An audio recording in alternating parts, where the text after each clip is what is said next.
FBI. Il est escorté sur la scène de l'accident, mais il aperçoit une soucoupe volante. On lui dit qu'il y a une seule victime. Mais en fait, il n'y a pas une victime, mais trois. Et d'après le témoignage du pasteur, elle n'était pas de notre monde.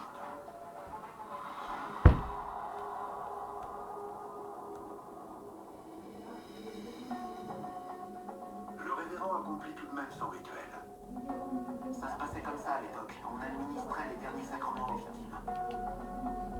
L'activité et l'agitation autour de la soucoupe semblent suspects au révérend. Pendant que le révérend Hoffman prie à côté de ces corps d'extraterrestres, les militaires ont déjà investi les lieux pour enquêter et récupérer les débris. Au milieu de la forêt, la carcasse de l'appareil dévoile une technologie jamais vue des hommes. Les militaires sécurisent le site, puis emballent et saisissent toutes les pièces de l'appareil. Aux yeux des militaires sur place, cette technologie dépasse de loin nos capacités de l'époque. Au-delà de toute explication rationnelle. Cet objet s'écrase sur notre planète, et qu'est-ce que cet accident implique? C'est l'arrivée d'une technologie étrangère bien plus évoluée que celle dont nous disposions à l'époque, inimaginable alors pour les humains. C'est le point de départ. Une fois les débris récupérés, les militaires souhaitent examiner de près l'appareil volant non identifié ainsi que sa technologie. Mais où menait cette étude?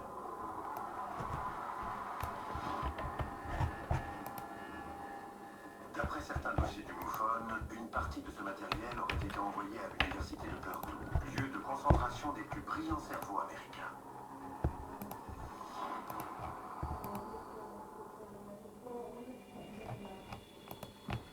Le gouvernement récupère les éléments de la soucoupe.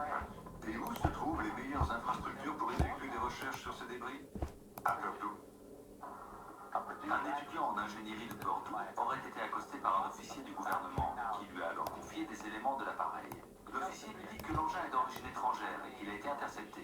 Il lui demande d'analyser ces éléments et de comprendre surtout comment ils fonctionnent. Ce jeune homme n'a pas eu plus d'explications. Les débris de la soucoupe volante ont été confiés aux étudiants les plus brillants de l'université de Purdue. Certains dossiers rapportent que ces étudiants auraient utilisé la rétro-ingénierie pour étudier l'OVNI récupéré. Et qu'après 7 ans de recherche, les expérimentations de Purdue auraient mené à l'invention révolutionnaire qui fit entrer l'humanité dans l'ère informatique. Cette invention est le transistor.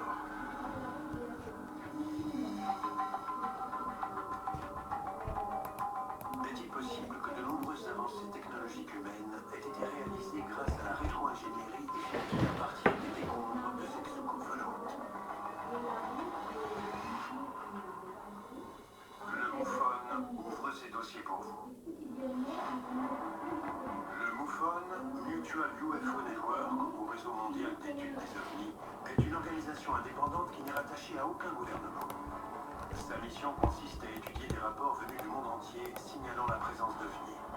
Au cours des 50 dernières années, plus de 70 000 dossiers ont été recueillis et placés sous haute surveillance dans le fameux hangar numéro 1. Pour la première fois, le MUFON autorise l'accès à ces archives.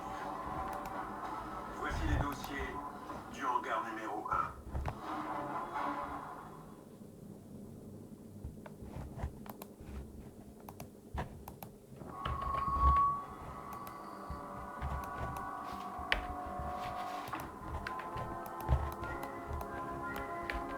Au cours des 70 dernières années, la technologie s'est développée à une vitesse étourdissante, offrant à l'humanité des possibilités autrefois inimaginables. Ces progrès ont révolutionné les secteurs de la communication, de la médecine, les transports et l'activité militaire. Mais quel est le point de départ de cet incroyable bond en avant? Les dossiers du MUFON désignent une cause plausible. Le crash d'OVNI de Cap Girardeau. L'événement qui aurait mené au développement du transistor.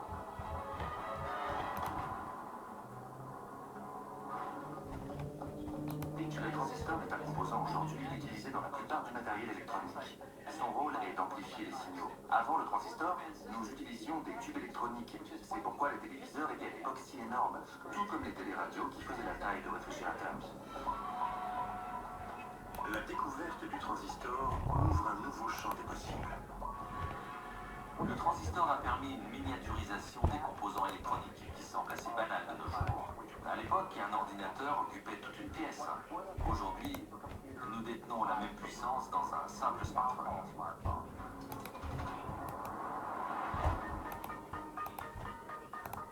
Dans les années 50, les radios portatives fonctionnaient grâce à 5 transistors. Un smartphone en contient des milliards.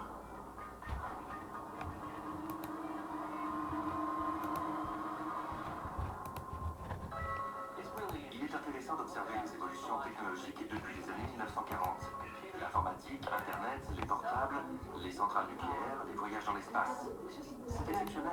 En quelques années seulement, nous avons vu les télévisions réduire leur profondeur d'1 mètre à moins de 3 cm, et ce grâce au transistor. On peut rapidement conclure que le monde tel que nous le connaissons aujourd'hui n'existerait pas sans l'étude et l'acquisition de la technologie extraterrestre. Les dossiers du MUFON suggèrent qu'en 1941, l'accident de Camp Girardeau est le point de départ de notre fulgurante avancée technologique. Mais ce n'est pas la seule fois qu'un accident d'OVNI est exploité. Dès que quelque chose tombe du ciel, nous le ramassons et faisons notre possible pour l'étudier et comprendre comment tirer profit. Un autre